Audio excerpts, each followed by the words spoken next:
সন্তানের দল, তুমি তোমার নিজের মা বাবার উপর বিরক্ত হইয়া উফ শব্দ তুমি নিজে উচ্চারণ করতে পারবে না, ঠিক কিনা?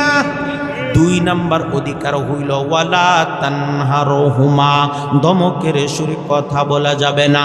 আজ ভাই তুমি তোমার মা বাবার সাথে ধমকের সুরে কথা বলতে পারবে না, মেজাজ গরম দেখাইয়া কথা বলতে পারবে না, আগুনের মতো মেজাজ করতে পারবে না, বরং মা বাবার সামনে একেবারে নরম নরম কথা বলা লাগবে। ও ভাই, মা বাবার সামনে কথা বলবা গরম নাকি নরম? জোরে বলেন, নরম নাকি গরম? একেবারে নরম মা বাবার সাথে জোরে কথা বলা যাবে না। মার আওয়াজের তুলনায় তোমার আওয়াজ বড় হইতে পারবে না, বাবার আওয়াজের তুলনায় তোমার আওয়াজ বড় হইতে পারবে না রে ভাই। ওয়াকুল্লাহুমা কাউলান কারীমা, 3 নাম্বার অধিকারটা হইল ভদ্রচিত ভাবে কথা বলো। আজ ভাই তোমার ডিকশনারির মধ্যে সবচেয়ে ভদ্রতার উচ্চ শ্রেষ্ঠ জায়গা যেটা, সেখানে তোমার মা বাবার জন্য রেখে দিবা, মা বাবার ওই ভদ্র জায়গায় রাখবা, একেবারে ভদ্রচিত ভাবে কথা বলবা, মা বাবার সামনে অভদ্র আচরণ করতে পারবা না। ওয়াকফিদ লাহুমা জানাহাজ যুল্লি মিনার রাহমা, নম্রতার পাখা মা বাবার সামনে বিস্তার করে দাও। 4 নাম্বার অধিকার হইল মা বাবার সামনে একেবারে নরম হইয়া যাও। ও যুবক ভাই, মনে পড়ে ছোট্টকালে যখন স্কুলে পড়তাম, আমাদেরকে আমাদের মাস্টার সাহেব বলতো হাতের কাজ আনা লাগবে, বাড়ির কাজ নিয়ে আসতে হবে।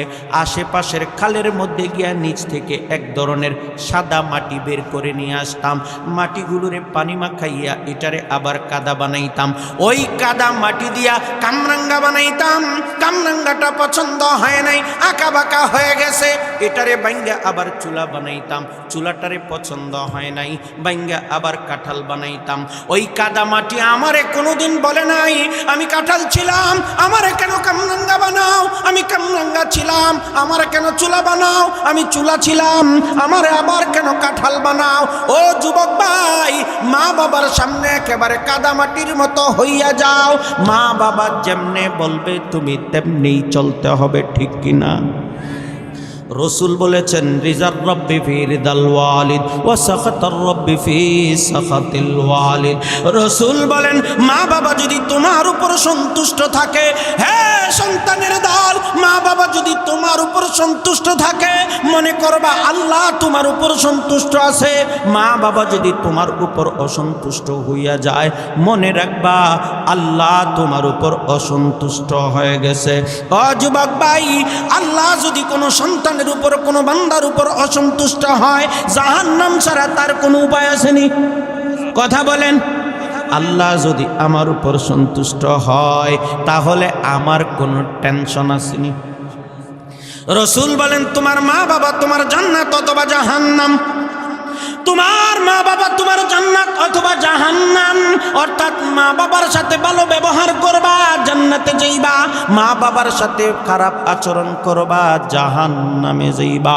সুতরাং যুবক ভাই, মা বাবার সাথে ভালো ব্যবহার করবা, মা বাবার সাথে ভালো আচরণ করবা, ভদ্রচিতভাবে কথা বলবা, বেয়াদবি করবা না, উচ্চ আওয়াজে কথা বলবা না, বাবার আগে কথা বলবা না। সালিশে বসছ, দরবারে বসছ, অথবা কোনো জায়গায় বৈঠকে বসছ, মায়ের কথা কাটবা না, বাবার কথা কাটবা না, বাবার সাথে হাঁটতেছো, বাবার আগে হাঁটতে যাইবা না, কারণ এই বাবা মা তোমার দোয়ার একটা অ্যাকাউন্ট।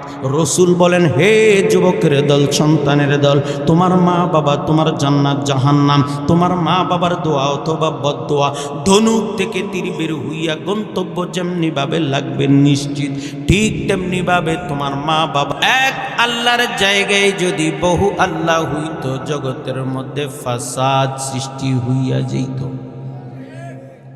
ও ভাই, একটা ইউনিয়নের মধ্যে একজন চেয়ারম্যানের জায়গায় যদি 2 জন চেয়ারম্যান হইতো, সুবিধা হইতো নাকি সমস্যা হইতো?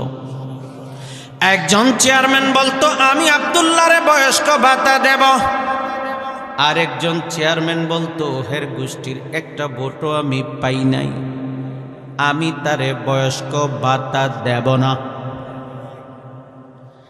একজন চেয়ারম্যান বলতো টিলাগাঁওয়ের মানুষের বড় কষ্ট হয়, এই গ্রামের মানুষ মূল রোড থেকে যাইতে রাস্তাটা পাক্কা না, এই রাস্তাটা আমি পাক্কা করে দেব। আরেকজন চেয়ারম্যান বলতো, এই গ্রামের মানুষ তো আমারে ভোট দেয় নাই, আমি এদের রাস্তাটা পাক্কা করতে পারবো না। সুষ্ঠুভাবে অফিস চলতো নাকি অফিসের মধ্যে দুই চেয়ারম্যানের কিলাকিলি হইত? লাউ কানা আলিহাতুন ইল্লাল্লাহু লাফাসাদাতা। আল্লাহ রাব্বুল আলামিন বলেন, জগতের মানুষ এক আল্লাহর জায়গায় বহু আল্লাহ হইলে জগতের মধ্যে ফাসাদ সৃষ্টি হইয়া যাইত। এক আল্লাহ বলতো, আমি আব্দুল্লাহরে ধনী বানাইয়া দেব। আরেক আল্লাহ বলতো, না না, আমি আব্দুল্লাহরে গরিব বানাইয়া দেব। এক আল্লাহ বলতো, আজকে টিলাগাঁওয়ে বৃষ্টি হবে। আরেক আল্লাহ বলতো, না না, আমি আজকে রোদ দেব। এক আল্লাহ রাগ কইরা আরেক আল্লাহরে ঘুষি মাইরা নাক পাঠাইয়া দিত, ঠিক কিনা? আচ্ছা মানুষ বলো দেখি, রাত্রি কেন কালো? চাঁদ সূর্য কোথা হতে পেল এত আলো? পশু পাখি কয় না কথা, মানুষ কেনে কয়? বলো বলো এসব মানুষ কেমন করে হয়? ফুলগুলো সব নানা রঙের কেমন করে হয়? পাতাগুলো সবুজ বটে ফুলের মতন হয়। দুধ কেন হয় সাদা, মরিচ কেন ঝাল? আমগুলো সব পাকলে পরে কেমনে হয় তা লাল? আমরা সবাই বাস করি ভাই এই দুনিয়ার রঙে, হাতের রেখা আর চেহারা মিলে না কারো সঙ্গে, আর মিলে না কথার ধরন আঙ্গুলেরও টিপ, আর মিলে না কথার ধরন আঙ্গুলেরও টিপ। আল্লাহ তাআলা একজন আছেন, প্রমাণ হলো ঠিক। জোরে বলেন ঠিক কিনা? ভাই আমাদেরকে বানাইছেন কে? আসমান বানাইছেন কে? জমিন বানিয়েছেন কে? আসমান জমিনের মাঝখানে যা কিছু আছে সব কিছু বানাইছেন কে? শুকরিয়া আদায় করতে হবে কার? আলহামদুলিমান কাদ্দারা খাইরাম ওয়া কাবালা ওয়া শুকরু লিমান সাওয়ারা হুসনাও ওয়া জামালা। ফরদুন সামাদুন আন সিফাতিল খালকি বারিয়ু, রব্বুন আযালিয়ুন খালাকাল খালকা কামালা। লা জিদ্দা ওয়ালা নিদ্দা ওয়ালা হাদ্দা লিমাওলা, আল আনা কামা কানা ওয়া লাম ইয়ালকা যাওয়ালা। ও ভাই এই জগতের মধ্যে যা কিছু আছে সব কিছু বানানোর মালিককে, সন্তান দেওয়ার মালিককে, সম্পদ দেওয়ার মালিককে। শুকরিয়া আদায় করতে হবে কার? আল্লাহ রাব্বুল আলামিন। এই কারণেই বলেন, ওয়া কাদা রাব্বুকা আল্লা তা'বুদু ইল্লা ইয়্যাহ। আপনার পালনকর্তার নির্দেশ, আল্লাহ ছাড়া অন্য কারো ইবাদত করা যাবে না। ইবাদত করা লাগবে কার? ওয়া বিল ওয়ালিদাইনি ইহসানা। আল্লাহ তার নিজের অধিকারের পাশাপাশি দুইজন মানুষের অধিকারের কথা বলেছেন। যেই দুইজন মানুষকে আল্লাহ রাব্বুল আলামিন দুনিয়াতে আমাদের আগমনের মাধ্যম বানিয়েছেন। ভাই আমরা দুনিয়াতে আসছি অটোমেটিক আসছি না, দুইজন মানুষের মাধ্যমে আসছি। কথা বলেন, অটোমেটিক আসছি নাকি দুইজন মানুষের মাধ্যমে আসছি? দুইজন মানুষের মধ্যে একজন মা আর একজনকে, একজন বাবা আর একজনকে। আল্লাহ রাব্বুল আলামিন একটা ক্রম তৈরি করে দিয়েছেন, বাইনাস সুলবি ওয়াত তারাইব। বাবার পৃষ্ঠ থেকে এক ফোঁটা নাপাক পানি শুক্রাণু হইয়া, মার বুক থেকে এক ফোঁটা নাপাক পানি ডিম্বাণু হইয়া, উভয়টা একত্রে মিশ্রিত হইয়া মার রেহেমের মধ্যে ঢুকে কিছুদিন পর পর এর ধরনটা পরিবর্তন হয়। প্রথমে ছিল নুতফা, আরও কিছুদিন যাওয়ার পরে হয় আলাক, আরও কিছুদিন যাওয়ার পরে এটা একটা রক্তের টুকরা, আরও কিছুদিন যাওয়ার পরে হয় গোস্তের টুকরা। আল্লাহ রাব্বুল আলামিন বলেন, আমি এর ভিতরে হাড্ডির জন্ম দিয়া দেই, ফাকাসাউনাল ইযামা লাহমা। অতঃপর আল্লাহ রাব্বুল আলামিন বলেন আমি এর চামড়া দ্বারা আচ্ছাদিত করে ফেলি। ও ভাই, পূর্ণাঙ্গ মানবরূপ যখন ধারণ করে প্রসবের মাধ্যমে আল্লাহ ওই সন্তানটাকে দুনিয়াতে পাঠান। একা একা আসছে, অটোমেটিক আসছে না দুইজনের মাধ্যমে আসছে? দুইজনের মধ্যে একজন মা আর একজনকে, একজন বাবা আর একজনকে। আল্লাহ রাব্বুল আলামিন বলেন ওয়াবিল ওয়ালিদাইনি ইহসানা। হে জগতের মানুষ, আমি আল্লাহর ইবাদত করবা। পাশাপাশি দুইজন মানুষ এমন আছে যেই দুইজন মানুষ তোমার জন্য সবচেয়ে বেশি কষ্ট স্বীকার করে, তোমার জন্য সবচেয়ে বেশি অবদান রাখে, তোমার জন্য সবচেয়ে বেশি টেনশন করে, তোমার জীবনের প্রতি সবচেয়ে বেশি টেনশন, সবচেয়ে বেশি পরিশ্রম এই দুইজন মানুষ করে। এই জন্য ভালো ব্যবহার করবা ওই দুইজনের সাথে, একজন মা আর একজন বাবা। অর্থাৎ জগতের সবগুলো বাবা মার সবগুলো সন্তানের উপর কিছু হক বা অধিকার আছে, ঠিক কিনা? জগতের সবগুলো সন্তানের উপর প্রত্যেকটা বাবা মার কিছু হক বা অধিকার আছে। আমরা যেইভাবে সারা জীবনভর ওয়াজ করি, যেইভাবে সারা জীবনভর ওয়াজ শুনি, আমাদের বদ্ধমূল একটা ধারণা ওয়াজ শুনতে শুনতে এমন হয়েছে পিতামাতার অধিকার সন্তানের উপর, সন্তানের উপর প্রত্যেকটা বাবা মার কিছু হক বা অধিকার আছে। এই শুনতে শুনতে জগতের অবস্থা এমন হয়েছে পিতামাতার অধিকার, পিতামাতার অধিকার, পিতামাতার অধিকার, পিতামাতার অধিকার সম্পর্কে মানুষ জানে বেশি, সচেতনও বেশি। যে কারণে দেখবেন যদি কোনো সন্তান তার বাবা মার অধিকার আদায় করে না, মা বাবা তখন মরল মাতব্বরের কাছে যায়, মেম্বারের কাছে যায়, চেয়ারম্যানের কাছে যায়। ও মেম্বার সাহেব, ও মরল মাতব্বরের দল, আমার সন্তান আমার ভরণ পোষণ দেয় না, চিকিৎসার ব্যয়ভার নির্বাহ করে না। এরপরে মরল মাতব্বরের দল ওই সন্তানকে কাছে ডাকে, সোজা আঙ্গুলে ঘি উঠলে তো ভালো, সোজা আঙ্গুলে ঘি না উঠলে আঙ্গুলটারে বাঁকা কইরা তার কাছ থেকে মা বাবার অধিকার আদায় করেই ছাড়ে, ঠিক কিনা? যেমনি ভাবে প্রত্যেকটা সন্তানের উপর প্রত্যেকটা বাবা মার কিছু হক বা অধিকার রয়েছে, ঠিক তেমনি ভাবে প্রত্যেকটা বাবা মার উপর তার সন্তানেরও কিছু হক বা অধিকার রয়েছে। কিন্তু আশ্চর্যের বিষয় হলো সন্তানের অধিকার নিয়ে খুব বেশি ওয়াজ হয় না, সন্তানের অধিকার নিয়ে মানুষ খুব বেশি জানাশোনাও নাই। সন্তানের অধিকার একজন মা বাবা আদায় করবে দূরে থাক, সন্তানের অধিকার যে মা বাবার উপর কি অসংখ্য মা বাবা এটা জানে না। আমি সংক্ষেপে আপনাদের সামনে সন্তানের অধিকারের আলোচনাও করব, পিতামাতার অধিকারের আলোচনাও করব। সন্তানের অধিকারের আলোচনাও করব, পিতামাতার অধিকারের আলোচনাও করব। আগে সন্তানের অধিকারটুকু সংক্ষেপে কথা বলে নেই, কারণ এটা খুব বেশি আলোচিত হয় না। এরপরে পিতামাতার অধিকার নিয়ে একটু কথা বলবো। শুনতে রাজি আছেন তো ইনশাআল্লাহ? মনোযোগ সহকারে শুনবেন তো ইনশাআল্লাহ? আল্লাহ রাব্বুল আলামিন আমার পঠিত আয়াতের মধ্যে জগতের সবগুলো মা বাবার অধিকার সম্পর্কে বলেন। হে দুনিয়ার ইমানদার মুসলমান, প্রত্যেকটা মা বাবার উপর তার সন্তানের অধিকার, প্রত্যেকটা সন্তানের উপর তার মা বাবার অধিকার পাঁচটা। কয়টা?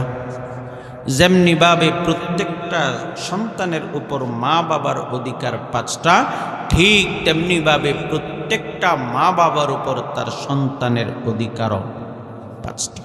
কয়টা? এক নাম্বার, সন্তান জন্মের সাথে সাথে ডান কানে আযান দেওয়া, বাম কানে ইকামত দেওয়া। ডান কানে কি দেওয়া, বাম কানে কি দেওয়া? শুধু ছেলে হইলে না মেয়ে হইল? ছেলে হইল আযান দিতে হবে, মেয়ে হইল আযান দিতে হবে। আমাদের দেশে ভুল করি দুইটা, ছেলে হইলে আযান দেই, মেয়ে হইলে দেই না। বৈষম্য তো এখান থেকেই শুরু করা হয়। ছেলে হইলে আযান দেই, মেয়ে হইলে দেই না। আবার ছেলে হইলে আযান দেই, সেটাও আবার ভুল ভাবে। আযান দেওয়ার কথা ডান কানে, ইকামত দেবে বাম কানে। কানের মধ্যে আযান না দিয়া বড় পণ্ডিতি কইরা খলার মধ্যে দাঁড়াইয়া, ছাদের উপর দাঁড়াইয়া, উঠানের মধ্যে দাঁড়াইয়া, বারান্দার মধ্যে দাঁড়াইয়া উচ্চ আওয়াজে নামাজের আজানের মতো আজান দিই। ঠিক খলার মধ্যে আজান হবে না কানের মধ্যে? উঠানের মধ্যে আজান হবে না কানের মধ্যে? ও ভাই, উঠানের মধ্যে না, খলার মধ্যে না, ছাদের উপর না, বরং আজান হবে ওই সদ্য প্রসূত বাচ্চার কানের মধ্যে। ঠিক কিনা? কানের মধ্যে আজান দেওয়ার কারণটা কি কি হবে? ও ভাই, ডান কানে আজান আর বাম কানে যদি ইকামত দেওয়া হয়, এই ছোট্ট বাচ্চার জীবনের সর্বপ্রথম আওয়াজ যদি আল্লাহর আওয়াজ হয়, রসুলের আওয়াজ হয়, আজানের আওয়াজ হয়, এই ছোট্ট বাচ্চাটার জীবদ্দশায় নাস্তিক মুরতাদ হইয়া মারা যাওয়ার ভয় থাকে না। ঠিক কিনা? অসংখ্য মানুষ দেখেছি রে ভাই, মুসলমানের ঘরে জন্ম, নামও মুসলমানের, আচরণ কিন্তু নাস্তিকের মতো। ঠিক কিনা? মুসলমান নাম, মুসলমানের ঘরে জন্ম, কিন্তু তার ব্যবহার মুরতাদের মতো। ঠিক কিনা? ও ভাই, গত কয়েকদিন আগে যে আপনারা ফেসবুকে দেখেছেন, সারা দেশ তুলপারে এক ব্যক্তির কাণ্ড কীর্তি নিয়া, আবুল সরকার। এই আবুল সরকার সে বাউল। ও ভাই, এই আবুল সরকার নামের এই কুলাঙ্গারটা কোরআন নিয়ে অবমাননা করেছে, কটাক্ষ করেছে, সূরা নাসের এমন ব্যাখ্যা করেছে, এমন অনুবাদ করেছে যেটা দ্বারে কাছেও নাই, বরং আল্লাহর সাথে তিরস্কার করা হয়। ঠিক কিনা? আমি নিশ্চিত আবুল সরকারের জন্মের সময় আজান ইকামত কানের মধ্যে দেওয়া হয় নাই। যদি আজান ইকামত কানের মধ্যে দেওয়া হইতো, আল্লাহর নাম যদি সর্বপ্রথম শোনা নাম হইতো, তাহলে ভাই আবুল সরকারের এই রকম পরিণতি হইতো না। ঠিক কিনা? বিরক্ত হইতেছেন? খারাপ লাগতেছে? সন্তান জন্মের সাথে সাথে ডান কানে কি দিতে হবে, বাম কানে কি দিতে হবে? ডান কানে আযান আর বাম কানে ইকামত দিতে হবে।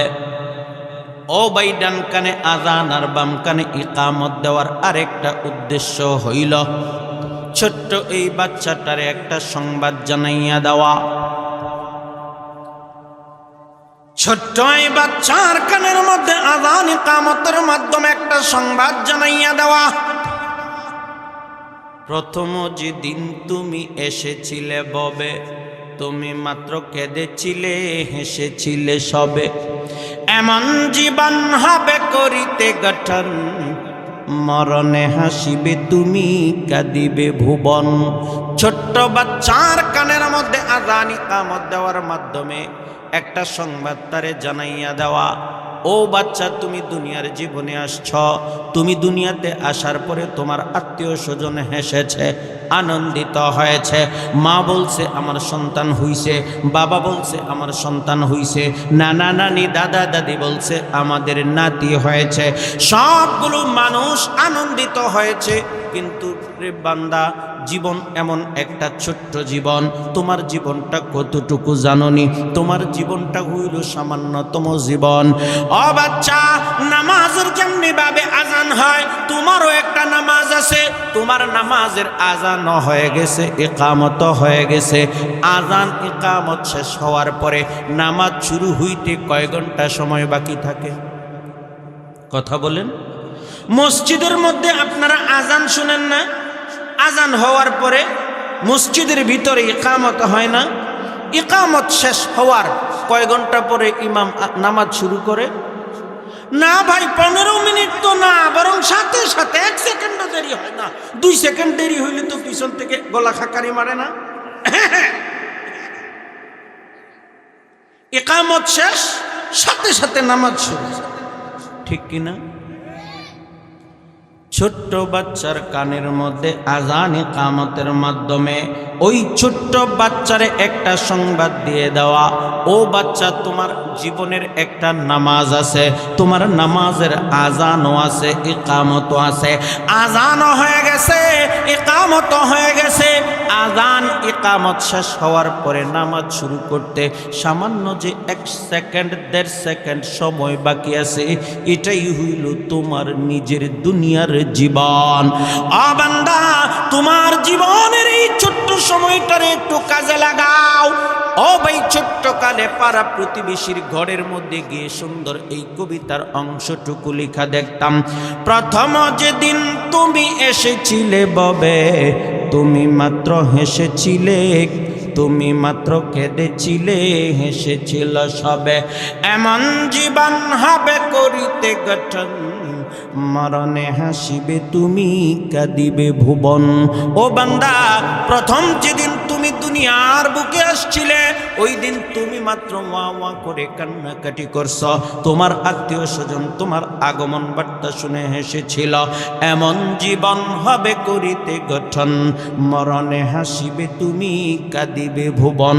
বান্দারে, এমন ভাবে তুমি তোমার জীবনটারে গঠন করবা, যাতে করে মরণের সময় ফেরেশতারা হাতের মধ্যে জান্নাতের চিত্র দেখে তুমি হাসতে হাসতে মরবা। পক্ষান্তরে জগতের সবগুলো মানুষ তোমার বিয়োগ ব্যথায় কাঁদবে। ও ভাই, ভালো করে লক্ষ্য করে দেখেন, মুশাহিদ বায়ুমপুরী রহমতুল্লাহি আলাই আজ থেকে বহু বছর আগে দুনিয়া ছেড়ে চলে গিয়েছেন। শাইখুল হাদিস রহমতুল্লাহি আলাইর দিকে তাকাইয়া দেখেন, বহু বছর আগে উনি দুনিয়া ছেড়ে চলে গেছেন। চরমনায়ের মরহুম হযরত রহমতুল্লাহি আলাইর দিকে তাকাইয়া দেখেন, শাইখে বানুগাসী রহমতুল্লাহি আলাইর দিকে তাকাইয়া দেখেন, বহু বছর আগে ওনারা দুনিয়া ছেড়ে চলে গেছেন। এখনো পর্যন্ত মানুষ ওনাদের নাম উচ্চারিত হইলে চোখ থেকে পানি নির্গত করে, ঠিক কিনা? ও ভাই, আল্লামা আহমদ শফি রহমতুল্লাহি আলাইহি বেশি দিন আগে না, এই তো কিছুদিন আগে গেছেন। এখন এই গত কয়েকদিন আগে আমার মাহফিল ছিল হাটহাজারিতে। ভাই, এখনো পর্যন্ত মাহফিলের মধ্যে হযরতের নাম নিলে অসংখ্য মানুষ কাঁদে, কান্না করে, আফসোস করে, হায় বড় একজন ভালো মানুষ আমাদেরকে ছেড়ে চলে গেছেন, ঠিক কিনা? 1 নম্বর অধিকার হইল সন্তান জন্মের সাথে সাথে ডান কানে আযান দেওয়া, বাম কানে ইকামত দেওয়া। 2 নম্বর অধিকার হইল তাহনিক করা। তাহনিক কোন জিনিসের নাম? ও ভাই, সন্তান জন্মের পরে খুরমা, খেজুর অথবা মিষ্টান্ন কোনো কিছু একজন আল্লাহওয়ালা বুজুর্গের মাধ্যমে চিবাইয়া চর্বিত খাবারটা এই ছোট্ট বাচ্চার মুখের মধ্যে দেওয়া, এটার নাম তাহনিক। ও ভাই, এই কাজটা যদি করা হয়, এই আল্লাহওয়ালার মুখ নিঃসৃত খাবার যদি ছোট্ট বাচ্চার দুনিয়ার জীবনের সর্বপ্রথম খাবার হয়, তাহলে এই ছোট্ট বাচ্চাটা বড় হইয়া আল্লাহওয়ালার প্রভাবে প্রভাবিত হইয়া ছোট্ট বাচ্চাটাও আল্লাহওয়ালা হওয়ার সম্ভাবনা বেড়ে যায়, ঠিক কিনা? 3 নম্বর অধিকার হইল আকিকা করা। জন্মের 7ম দিন অথবা 14তম দিন অথবা 21তম দিন অথবা জীবনের যে কোনো সময়ে আকিকা করা। রসুল বলেছেন, ছোট্ট বাচ্চার যদি আকিকা করা হয়, জানের বদলা জান দেওয়া হয়। ছেলে হইলে 2টা, মেয়ে হইলে 1টা। যদি আকিকা করা হয়, রসুল বলেন এই ছোট্ট বাচ্চার উপর যত বালা মুসিবত আছে, সমস্ত বালা মুসিবতগুলো আল্লাহ আকিকার মাধ্যমে দূরে সরাইয়া দেয়। 4 নম্বর অধিকার হইল ভালো অর্থপূর্ণ একটা নাম রাখা। নামের জগতের মধ্যে 1 নাম্বার নাম হইল আব্দুল্লাহ, 2 নাম্বার নাম হইল আব্দুর রহমান, 3 নাম্বার নাম হইল আল্লাহর যত গুণবাচক নাম আছে প্রত্যেক নামের আগে আব্দুন যোগ কইরা নাম রাখা। 4 নাম্বার নাম হইল নবী রাসূলের নামের সাথে মিলাইয়া নাম রাখা। 5 নাম্বার নাম হইল সাহাবায়ে কেরামের নামের সাথে মিলাইয়া নাম রাখা। 6 নাম্বার নাম হইল অন্যান্য পীর বুজুর্গ ওলিয়া উলিয়া গাউস কুতুবের নামে নাম রাখা। 7 নাম্বার নাম হইল অতটুকু যদি সম্ভব না হয় অন্তত জান্নেওয়ালা একজন আলেমের মাধ্যমে নাম রাখা। ও ভাই, নাম যদি ভালো হয় ফায়দাটা কি হবে রে ভাই? রাসূল বলেছেন, হে দুনিয়ার ইমানদার মুসলমান শোনো, নামটা যদি অর্থপূর্ণ হয়, নাম যদি নবীর সাথে মিলে যায়, নাম যদি জান্নাতি কোনো বান্দার সাথে মিলে যায়, হাসরের ময়দানে যদি ওই বান্দার আমল নামা শূন্য হয়, জান্নাতে যাওয়ার জন্য আল্লাহ শুধু ওসিলা তালাশ করবেন। আল্লাহ শুধু চাইবেন বান্দাকে কেমনে জান্নাতে দিয়ে দেওয়া যায়। নাম যদি ভালো হয়, ওই নামের বরকতে আল্লাহ রাব্বুল আলামিন জাহান্নামের পরিবর্তে ওই বান্দারে জান্নাতের মধ্যে দিয়া দিবেন। 5 নাম্বার অধিকারটা হইল সন্তানকে ইলমে দিন শিক্ষা দেওয়া। কোন দিন শিক্ষা দেওয়া? কথা বলেন ভাই, কি শিক্ষা দেওয়া? সন্তানকে ইলমে দিন শিক্ষা দেওয়া। ইলমে দিন শিক্ষা দেওয়া তালাবুল ইলমি ফরিদাতুন আলা কুল্লি মুসলিম। রাসূল বলেছেন, আমার কথা নয়, রাসূলের কথা। রাসূল বলেছেন, হে দুনিয়ার ইমানদার মুসলমান শোনো, জগতের প্রত্যেকটা নারী এবং নর, প্রত্যেকটা বেডাবিডি সকলের উপরে ইলমে দিন অর্জন করা ফরজ। যতটুকু ইলম অর্জন করলে পরিপূর্ণভাবে মুসলমান হওয়া যায়, যতটুকু ইলম অর্জন করলে নামাজের মাসআলা জানা যায়, যতটুকু ইলম অর্জন করলে ওযু গোসল সঠিকভাবে করা যায়, যতটুকু ইলম অর্জন করলে পর্দা পোশিদা মোতাবেক চলা যায়, অতটুকু ইলম অর্জন করা প্রত্যেক নর নারীর উপর সুন্নত, ওয়াজিব নাকি ফরজ? কথা বলেন ভাই, সুন্নত নফল নাকি ফরজ? প্রত্যেকটা মা বাবার উপর কর্তব্য হইল তার সন্তানকে ইলমে দিন শিক্ষা দেওয়া, ঠিক কিনা? ইলমে দিনটা প্রাইমারি স্কুলের মধ্যে পাওয়া যায়, কথা বলেন, কলেজের মধ্যে পাওয়া যায়, ভার্সিটির মধ্যে পাওয়া যায়। ইলমে দিন শিখতে হলে কোন জায়গায় যাওয়া লাগবে? এই যে আপনাদের টিলাগাঁও মাদ্রাসা, এই মাদ্রাসার মতো জগতের মধ্যে অসংখ্য মাদ্রাসা আছে রে ভাই। এই মাদ্রাসার মধ্যে যদি আপনি সন্তান পাঠান, ইলমে দিন শিক্ষা করতে পারবে, ঠিক কিনা? ভাই, অসংখ্য মানুষ আছে সন্তানকে ইলমে দিন শিখাইতে চায় না। না না, মাদ্রাসার মধ্যে সন্তান দেওয়া যাবে না। কেন দেওয়া যাবে না? ওই মাদ্রাসার মধ্যে পড়লে চাকরি পাওয়া যায় না, বলে কি না? কথা বলেন, বলে কিনা? মাদ্রাসার মধ্যে পড়লে চাকরি পাওয়া যায় না। আমরা বলি ভাই, আমরা চাকরির আশায় মাদ্রাসায় পড়িও না। স্কুলের মাস্টার সাহেব ছোট্ট এক ছাত্রকে রাস্তার মধ্যে পাইছে, পাইয়া জিজ্ঞেস করে, রে বেটা, তোরে তো কিছুদিন আগে স্কুলে দেখতাম যাইতি, এখন দেখি না, ব্যাপারটা কি? ছাত্র জবাব দেয়, কয়, স্যার, আগে আপনার স্কুলে পড়তাম, যাইতাম, দেখতেন, এখন পড়িও না, যাইও না, দেখেনও না। কয়, বেটা, তাইলে কোথায় পড়িস? কয়, আমি তো মাদ্রাসার মধ্যে পড়ি। মাদ্রাসার কথা শুই না মাস্টার সাহেবের মেজাজটা খারাপ হইয়া যায়, তেলে বেগুনে জ্বলা উঠে। ও বেটা, তুই কি জানাস না মাদ্রাসার মধ্যে পড়লে চাকরি পাওয়া যায় না? ছাত্র সাথে সাথে জবাব দেয়, কয়, স্যার, আমি তো চাকরির আশায় পড়িও না। কিসের আশায় পড়িস? কয়, আল্লাহ আর আল্লাহর রসুলকে রাজি আর খুশি করার জন্য পড়ি। জবাব ঠিক আছে নি?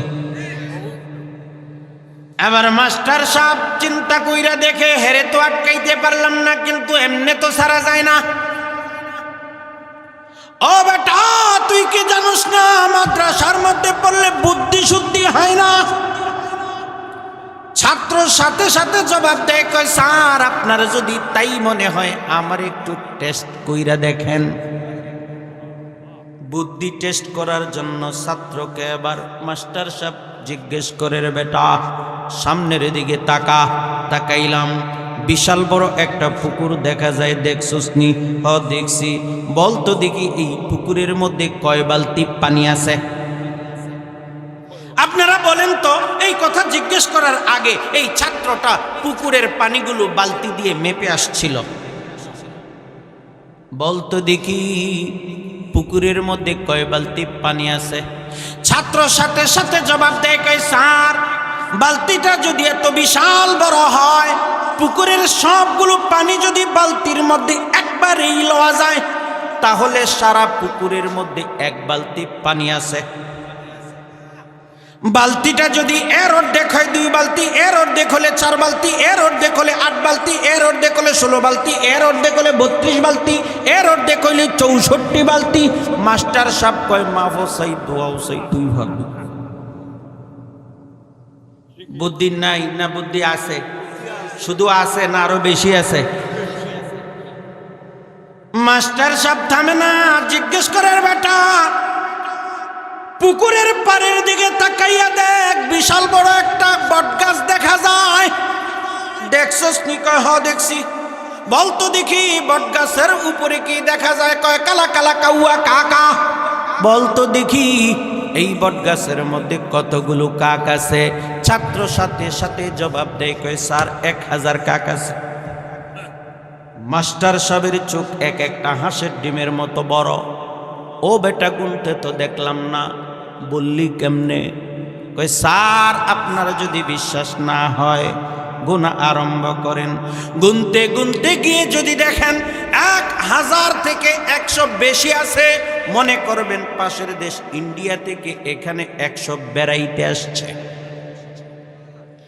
আর গুনার পরে যদি দেখেন 1000 থেকে 100 কম আছে, মনে করবেন পাশের দেশ ইন্ডিয়ায় এখান থেকে 100 বেড়াইতে চলে গেছে। জবাব ঠিক আছে? বুদ্ধি নাই না আরো বেশি আছে? বাজারের মধ্যে 2 জনের দেখা, 2টা বাচ্চা একসাথে, 2 জন ছাত্র, একটা পরে স্কুলে আর একটা পরে মাদ্রাসায়। 2 জন দেখার পরে কই দোস্ত বহুদিন পরে সাক্ষাৎ? কয় হ্যাঁ বহুদিন পর। ও দোস্ত, জ্যৈষ্ঠ মাসের মৌ মৌ করা গ্রান, কাঁঠালের গ্রান নাকের মধ্যে আসে, চল না আজকের দিনটারে স্মরণীয় কইরা রাখি। কেমনে রাখবা? কয় দোস্ত, আমার কাছে তো মাত্র 30 টাকা, 30 টাকায় তো কাঁঠাল হয় না। কয় দোস্ত, আমার পকেটও আছে 30 টাকা, চল না 2 জন মিলা 60 টাকায় কাঁঠাল কিনি। 60 টাকা দিয়া 2 জন মিল্লা কাঁঠাল কিনছে। এবার গাছতলার মধ্যে বসছে খাওয়ার জন্য। কাঁঠালের সাইজ কিন্তু বড় বেশি বড় না। মাদ্রাসার ছাত্র মনে মনে চিন্তা করে কি করা যায়, স্কুলের ছাত্র মনে মনে চিন্তা করে কি করা যায়। মাদ্রাসার ছাত্র স্কুলের ছাত্ররে বলে, দোস্ত কিছু বল। স্কুলের ছাত্র মাদ্রাসার ছাত্ররে বলে, ও দোস্ত তুই কিছু বল। মাদ্রাসার ছাত্র চিন্তা কইরা দেখে এমনি তো হবে না, গল্পে লাগাইতে হবে। ও দোস্ত, তোর দাদা আসেনি? কয় না নাই। কি হইছে? মারা গেছে। তোর দাদা মারা যাওয়ার গল্পটা একটু বল। স্কুলের ছাত্র দাদা মারা যাওয়ার গল্প আরম্ভ করছে। কয় দোস্ত রে, আমার দাদা হঠাৎ কইরা অসুস্থ হইয়া গেছে। মা বাবারে মোবাইল করে দিছে, বাবা তাড়াতাড়ি অ্যাম্বুলেন্স নিয়ে হাজির। বাবু বাজাইয়া একেবারে হাসপাতালের মধ্যে কত রকমের চিকিৎসা, ইনজেকশন দেওয়া হইল, স্যালাইন পুশ করা হইল, ট্যাবলেট খাওয়ানো হইল। 1 দিন 2 দিন 3 দিন করে সপ্তাহখানেক পরে দাদা আমার সুস্থ হইছে, বাড়ির মধ্যে আনা হইছে। আবারও রোডে ঘাটে হাটে বাজারে চলাফেরা করে। কিছুদিন পরে দোকানের মধ্যে চা খাইতে বৈশা হঠাৎ করে চিত হইয়া পড়ছে। না, এবার কিন্তু হাসপাতাল পর্যন্ত নেওয়া যায় নাই। দাদা আমার মারা গেছে। আমি কান্দে, আমার মা কান্দে, বোন কান্দে, পাড়া প্রতিবেশী কান্দে। কিছু মানুষ গাছ কাটার জন্য গেছে, কিছু মানুষ আবার খাটিয়াই না। দাদারে আমার ওই খাটিয়ার মধ্যে শুয়াইয়া সাদা কাপড় দিয়া বাইন্দা কবর পর্যন্ত নিয়ে দাফন করছে। দাফন করার পরে আমরা বাড়িতে ফিরছি, তাকাইয়া দেখে মাদ্রাসার ছাত্রর অর্ধেকের বেশি কাঁঠাল খাওয়া শেষ। স্কুলের ছাত্র মনে মনে চিন্তা করে সর্বনাশ, হে তো আমারে এই দাদা মারা যাওয়ার গল্পের মধ্যে লাগাইয়া হে কাঁঠালে না খাইয়া শেষ করছে, এখন কাঁঠাল যুদ্ধ রইছে, এটা তো আর আমার 30 টাকার ভাগের সমান না, কিন্তু যেটা আছে এটাই তো খাওয়ান লাগবো। এখন কেমনি করা যায়, কেমনি কি করা যায়, কই বুদ্ধি হেঁটে ওই বালা। এবার স্কুলের ছাত্র মাদ্রাসার ছাত্ররে জিজ্ঞেস করে, ও দুস্ত তোর দাদা আসেনি? কয় না নাই।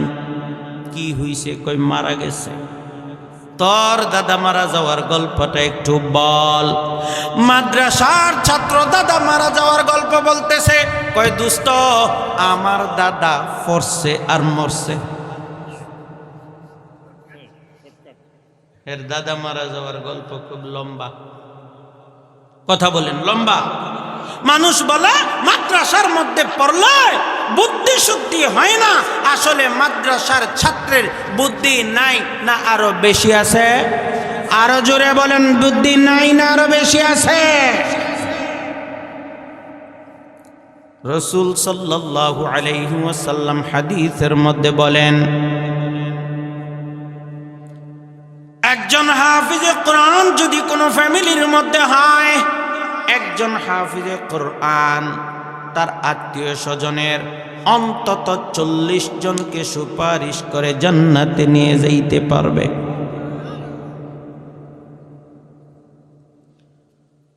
একজন আলেম অসংখ্য অগণিত মানুষকে সুপারিশ করে জান্নাতে নিয়ে যাইতে পারবে। যাদের সন্তান আছে চেষ্টা করবেন মাদ্রাসার মধ্যে পড়ানোর জন্য। ভাই মাদ্রাসার মধ্যে যদি ছাত্র পড়ান তাহলে আর যাই হোক মা বাবার হকটা সঠিকভাবে আদায় করবে, ঠিক কিনা? কথা বলেন, কথা বলেন, ঠিক কিনা? কোরআন এমন এক গ্রন্থ, এই কোরআন যেই বান্দা পড়ে সঠিকভাবে পড়ে আমলে যদি বাস্তবায়ন করতে পারে, ভাই এই কোরআন হাতে নিয়া কোরআনের নাম নিয়া যেই কাজের মধ্যে ঝাঁপাইয়া পড়ে আল্লাহ রাব্বুল আলামিন সেই কাজের মধ্যেই সফলতা দান করে, ঠিক কিনা?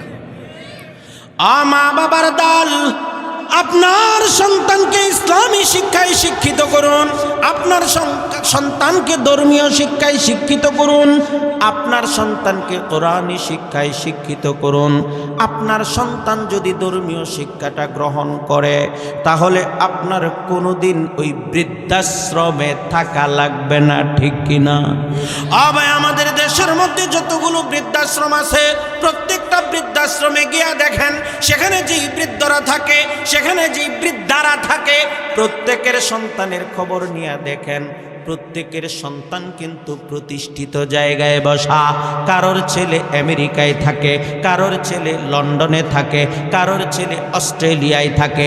একটা সন্তান বড় কলেজের অধ্যাপক, আর একটা সন্তান দেখা যায় বিরাট বড় ভার্সিটির অধ্যাপক। আবার সন্তানরা দেখা যায় বড় বড় কোম্পানিতে 2 লাখ 4 লাখ টাকা বেতনে চাকরি করে, ঠিক কিনা? এমন বড় বড় পয়সাওয়ালাদের মা ঘরের মধ্যে ভরণ পোষণ পায় না। 2 লাখ টাকা 4 লাখ টাকার মধ্যে মা বাবার ভরণ পোষণ হয় না। পক্ষান্তরে তাকাইয়া দেখেন আমাদের দেশে যত মুয়াজ্জিন, আমাদের দেশের যত ইমাম সাহেব, আমাদের দেশে এই ছোটখাটো মাদ্রাসার যত শিক্ষক, বেতন কত? 3000, 4000, 5000, 6000, 8000। ইমামের বেতন 10,000-এর উপরে না। ও ভাই, ওই ব্যক্তির 10 লাখ টাকার মধ্যে মা বাবার ভরণ পোষণ হয় না। ইমাম মুয়াজ্জিনের এই 4000 টাকার মধ্যে আলহামদুলিল্লাহ মা বাবার ভরণ পোষণ হয়। জগতের কোন বৃদ্ধাশ্রমে কোনো আলেমের মা বাবাকে পাবেন না, ঠিক কিনা? কোন বৃদ্ধাশ্রমে গিয়া কোনো আলেমের মা বাবারে পাবেন না, কোনো ইমামের মা বাবারে পাবেন না, কোনো মুয়াজ্জিনের মা বাবারে পাবেন না। কারণ আপনি হয়তো দরিদ্রতায় ভুগতেছেন, হয়তো আপনার টাকা পয়সা নাই। সিদ্ধান্তটা নিয়ে নেন, আমি আমার সন্তানকে মাদ্রাসায় পড়াবো, হাফিজে কোরআন বানাবো, আলিম বানাবো। আল্লাহর কসম করে বলতে পারবো এই সন্তানটা জীবদ্দশায় আপনারে কষ্ট দিবে না এবং আপনাকে বৃদ্ধাশ্রমে থাকতে হবে না, ঠিক কিনা? ওই যে গত কয়েক বছর আগে লাইভে এসে যে এক ভদ্রলোক মাহফুজুর রহমান আত্মহত্যা করেছে, আত্মহত্যা করার আগে নিজের গুলি, নিজের পিস্তল দিয়ে নিজেই ট্রিগার টেপে নিজেকে হত্যা করেছে। আত্মহত্যার আগে 7 মিনিট প্লাস ভিডিওটা আমি নিজেও দেখেছি। উনি যেই বেদনা, উনি যেই দুঃখ গাথাটা বলেছে, ওনার সবচেয়ে বড় কষ্টটা হইল ওনার একাকিত্ব। ছেলে থাকে অস্ট্রেলিয়ায়, মেয়ে থাকে বিদেশে, বউ থাকে ছেলের সাথে বিদেশে, কিন্তু উনি নিজে উপার্জন করেছেন, উপার্জিত টাকা ছেলে মেয়েদের প্রতিষ্ঠিত করতে খরচ করেছেন, ঢাকা একা একা থাকেন। শেষ পর্যন্ত একাকিত্বের বেদনায় ক্লিষ্ট হয়ে নিজেকে নিজেই শেষ করে দিয়েছেন, ঠিক কিনা? মা বাবার দল, আপনার সন্তানকে আপনি ইলমে দিন শিখান। আপনার সন্তানকে যদি ইলমে দিন শিক্ষা দিতে পারেন, হাসরের ময়দানে বড় কাজে আসবে। ভালো শিখাইলে ভালো পাবেন, মন্দ শিখাইলে মন্দটাও পাবেন, ঠিক কিনা? জগতের মধ্যে অসংখ্য সন্তান আছে, ব্যারিস্টার হয়েছে, বিচারক হয়েছে, মা বাবার জানাজার মধ্যে গেলে দেখা যায় জানাজা পড়তে পারে না, ঠিক কিনা? একজন ব্যারিস্টার সাহেব বাবার লাশকে সামনে রেখে বড় কান্নাকাটি করতেছে। মানুষ মনে করছে বাবা নাই তাই কাঁদতেছে, কিন্তু ওনাকে যখন জিজ্ঞেস করা হইল, উনি বলতেছে বড় আফসোস, এমন শিক্ষায় আমার মা বাবা মানে শিক্ষিত করছে, আমি আমার বাবার জানাজাটা পর্যন্ত পড়তে পারতেছি না। আমার বাবার জানাজার সামনে দাঁড়াইয়া আমাকে কি পড়তে হবে আমি জানি না। আমার আপন বাগিনা আছে একজন ডাক্তার, সুনামগঞ্জ প্রিয়ানগঞ্জ কমিউনিটি সেন্টারের পাশেই পালস, এখানে সে চিকিৎসা করে, ডেন্টিস্ট। আর খুলে বলার দরকার নেই, ওসমানী মেডিকেল থেকে ডাক্তারি শেষ করে পিজিতে এখন আছে, পিজিতে। আর প্রতি সপ্তাহে একদিন আসে সুনামগঞ্জে, সে চিকিৎসা করে, চিকিৎসা সেবা দেয়। আমার ছেলেটা যখন হাফিজ হয়ে টেলিভিশনে গিয়েছে, আপনারা অনেকেই আমার ছেলেকেও চিনবেন, এনটিভিতে 2021 সালে সারা বাংলাদেশে 4র্থ স্থান অধিকারকারী। ওই সময় এনটিভিতে এইভাবে ঘোষণা করা হইতো, সিলেটের সালমান আল মাহমুদ। এই সিলেটের সালমানটা মূলত আমার বড় ছেলে। তো আমার সালমান যখন টেলিভিশনে গিয়া বড় এক সফলতা নিয়ে আসছে, তখন আমার বাগিনা আমার বড় বোনকে বলতেছে, তখন সে মেডিকেলে পড়ে, যে মা, আমারা যখন 5ম শ্রেণীর আগে বলছো A+ লাগে, আমি তোমাদেরকে A+ দিয়েছি। জেএসসির সময় যখন বলেছ আমার জেএসসিতে A+ লাগবে, আমি পড়াশোনা করেছি মনোযোগ সহকারে এবং তোমাদেরকে গোল্ডেন A+ দিয়েছি। এসএসসির সময়, এইচএসসির সময় তোমরা যখন বলেছ বাবা A+ কিন্তু লাগবে, আমি প্রত্যেকটা পরীক্ষায় A+ এনে দিয়েছি, আমি A+ পেয়েছি। পরে যখন বলেছ মেডিকেলে চান্স পাইতে হবে, আমি মেডিকেলের জন্য কোচিং করেছি, শেষ পর্যন্ত মেডিকেলে চান্স পেয়েছি এবং এখন ডাক্তারি পড়তেছি। মা, তোমাদেরকে জিজ্ঞেস করি, হাসরের ময়দানে আমারে যখন আল্লাহ জিজ্ঞেস করবে কোরআন পড়তে পারিস বেটা, তখন আমি যে আল্লাহর সামনে দাঁড়াইয়া জবাব দিতে হবে, আমার জবাবের রাস্তাটা কি তোমরা পরিষ্কার করে রেখেছ? আমাকে কি কোরআন শিখাইছো? এক পাতা কোরআন শিক্ষা দেওয়ার মনে ইচ্ছে কি কখনো হয়েছে? ও ভাই, বানাইয়া বলতেছি না, আমার বোন আমাকে বলতেছে, রে ভাই, ছেলের এই প্রশ্ন শোনার পরে আমি তো হতভম্ব, কে জবাব দেই? আল্লাহর কাছে জবাব দেওয়ার রাস্তা তো আমারও নাই, কি করি? ও মা বাবার দল, আল্লাহর সামনে দণ্ডায়মান হইয়া সন্তান যেন আপনার নামে নালিশ করতে না পারে, এই কারণে সন্তানকে অবশ্যই আপনি ইলমে দিন শিক্ষা দিয়ে যাবেন। আল্লাহর সামনে দণ্ডায়মান হইয়া আপনারও জবাবদিহি করতে হবে, ঠিক কিনা? ভালো পড়াইলে ভালো পাবেন, ভালো শিক্ষা দিলে ভালো পাবেন, মন্দ শিক্ষা দিলে মন্দটাই পাবেন, ঠিক কিনা?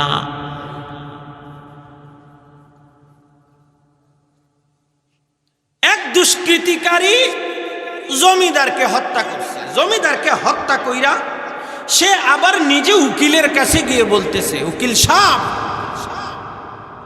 আমি জমিদাররে খুন করছি, কিন্তু আপনি বাঁচাইয়া দেবেন। কেমনে বাঁচাবেন এটা আপনি জানেন। এবার জমিদারকে হত্যা করে সে যখন এই কথা বলছে, উকিল সাহেব বলতেছে কোনো সমস্যা নেই, দুইটা বুদ্ধি দিয়ে দিই, দুইটা বুদ্ধি দিয়ে দেই এবং তোমার সাথে একটা শর্ত করে নেই। শর্তটা হইল আমারও 10,000 টাকা দিতে হবে। কয় হাজার টাকা? একটু কথা বলতে হবে। কয় হাজার টাকা? 10,000 টাকা। 5,000 টাকা অগ্রিম আর 5,000 জিতাইতে পারলে। তো সে বলতেছে কোনো সমস্যা নেই।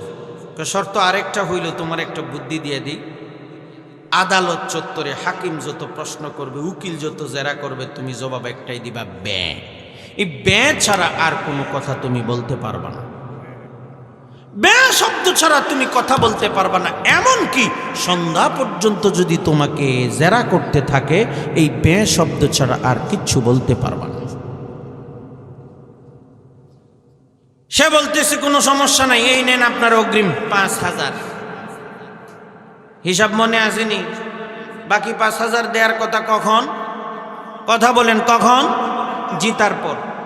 আদালতের মধ্যে গিয়েছে, হাকিমও উপস্থিত, আসামির কাঠগড়ায় সেও উপস্থিত। বাদী পক্ষের উকিল দাঁড়াইয়া বলতেছে, মাননীয় আদালত, এই সেই চেডাগালি যে আমার মোয়াক্কেলকে অন্যায়ভাবে হত্যা করেছে, আমি তাকে ফাঁসি কাষ্টে ঝুলাইয়া মৃত্যুদণ্ড কামনা করতেছি। হাকিম সাহেব তারে জিজ্ঞেস করতেছে, কেউ জমিদার রে খুন করছ? কয় ব্যয়। এই এটা একটা আদালত, আদালতের নির্দিষ্ট কিছু কোড আছে, আদালতের নির্দিষ্ট কিছু ভাষা আছে। ভালো করে বলো, বেয়াদবি করবে না। জমিদার রে খুন করছ? কয় ব্যয়। যেই প্রশ্ন করে ব্যয়। উকিল সাহেব, আপনার মুয়াক্কেল ব্যয় বলতেছে, কারণ কি? মাননীয় আদালত, আমার এই মুয়াক্কেল জীবনের শুরু থেকে এই পর্যন্ত ব্যয় শব্দ ছাড়া কিচ্ছু বলতে পারে না। সে তার জীবনে একটা শব্দই শুধু বলতে পারে, ব্যয়। ব্যয় শব্দ ছাড়া সে কিচ্ছু বলতে পারে না। জন্ম থেকেই সে বোবা আর কালা। সে জন্মগতভাবে বোবা কালা হতে পারে, কিন্তু পৈতৃক সূত্রে অডেল সম্পত্তির মালিক। এলাকার কিছু দুষ্কৃতিকারীর কুনজর পড়েছে তার সম্পদের প্রতি, নিজেরা জমিদারকে হত্যা করে এই হত্যার দায় তার উপর চাপাইয়া দেওয়ার জন্য তারে মিথ্যা মামলায় আসামি করা হয়েছে। যদি এই মিথ্যা মামলায় তার ফাঁসি হইয়া যায়, তবে ওই দুষ্কৃতিকারীরা তারে ওই তার সম্পদগুলোকে কুক্ষিগত করে নেবে। যদি বিশ্বাস না হয়, আপনি ওরে জেরা করতে পারেন। জেরা করা আরম্ভ করছে। তোমার নাম কি? কয় ব্যয়। তোমার বাড়ি কোন জায়গায়? ব্যয়। তোমার বাবার নাম কি? ব্যয়। এই চেরাগালি, জমিদার রে খুন করছো নি? ব্যয়। ব্যয় শব্দ ছাড়া কিচ্ছু বলতে পারে না। শেষ পর্যন্ত আদালত থেকে হাকিম সাহেব বলে দিল, কয় যা, একেবারে খালাস। এটাই মনে হয় সত্যি, যা খালাস। হিসাব মনে আসেনি? কয় হাজার টাকা দেওয়ার কথা? কথা বলেন, কয় হাজার টাকা? অগ্রিম দিছিল কত? বাকি 5,000 দেওয়ার কথা কখন? জিতছেনি। এখন আদালত চত্বরে গিয়া উকিল সাহেব বলতেছে, এবার আমার বাকি 5,000 দেও। কয় ব্যয়। বেটা, আমি তোমার মামলার মধ্যে জিতাইয়া দিলাম, এই মিথ্যা এক কথা শিখাইয়া দিয়া, এখন তুমিও আমারও বলতেছো ব্যয়। আমারে তাড়াতাড়ি 5,000 দাও। ব্যয়। সে যত জোরে বলে সে তত জোরে ব্যয় বলে। আদালত চত্বরের লোকেরা ইসা বলতেছে, এই মিয়া কি হইছে, ব্যাপার কি?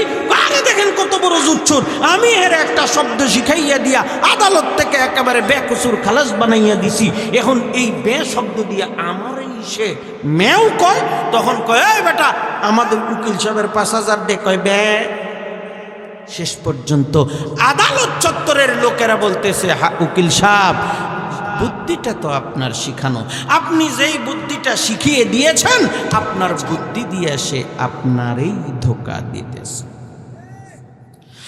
মা বাবার দল, হাসার জন্য নয় রে ভাই, হাসার জন্য নয়, বুঝার জন্য বলতেছিলাম। ওই উকিল সাহেব যেমনি ভাবে শিখাইয়া দিছে, এই বুদ্ধি দিয়া তারই কিন্তু ধোঁকা দিতেছে, প্রতারণা করতেছে। ঠিক তেমনি ভাবে আপনি যদি আপনার সন্তানকে ইলমে দ্বীন শিক্ষা দেন, পরকালে মুক্তি পাবেন। আর আপনার সন্তানকে যদি ভালো কিছু শিখাইতে না পারেন, মনে রাখবেন আল্লাহর পাকড়াও এর শিকার হয়ে যাবেন। সুতরাং ও মা বাবার দল, আপনার সন্তানকে মাদ্রাসার মধ্যে ভর্তি করান, আপনার সন্তানকে মাদ্রাসার মধ্যে ভর্তি করাইয়া ইলমে দ্বীন শিক্ষা দেন। ইলমে দ্বীন যখন আপনার সন্তান শিক্ষা অর্জন করবে, পরকালে আপনার মুক্তির ব্যবস্থা হইয়া যাবে, ঠিক কিনা? ভাই বলতেছিলাম, জগতের প্রত্যেকটা মা বাবার উপর তার সন্তানের অধিকার পাঁচটা। কয়টা?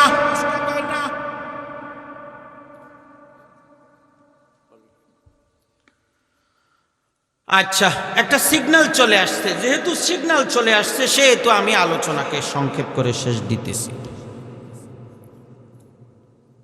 ইম্মা ইয়াবলুগান্না ইনদাকাল কিবারা আহাদুহুমা আও কিলাহুমা ফালা তাকুল লাহুমা উফ। আল্লাহ রাব্বুল আলামিন বলেন, হে সন্তানের দল, মা বাবা দুইজনের একজন অথবা দুইজনকে যদি বার্ধক্যে উপনীত অবস্থায় পাও, তবে তোমার মা বাবার তোমার উপর অধিকার পাঁচটা। কয়টা? সবাই বলেন কয়টা? পিছনের বাইরা বলেন মা বাবার অধিকার কয়টা? ইম্মা ইয়াবলুগান্না ইনদাকাল কিবারা আহাদুহুমা আও কিলাহুমা ফালা তাকুল লাহুমা উফ। এক নাম্বার হইল উফ বলা যাবে না। উফ বলা যাবে না ব্যাখ্যা মুফাসসিরিনে কেরামগণ বলেছেন দুইটা। কয়টা? সবাই বলেন কয়টা?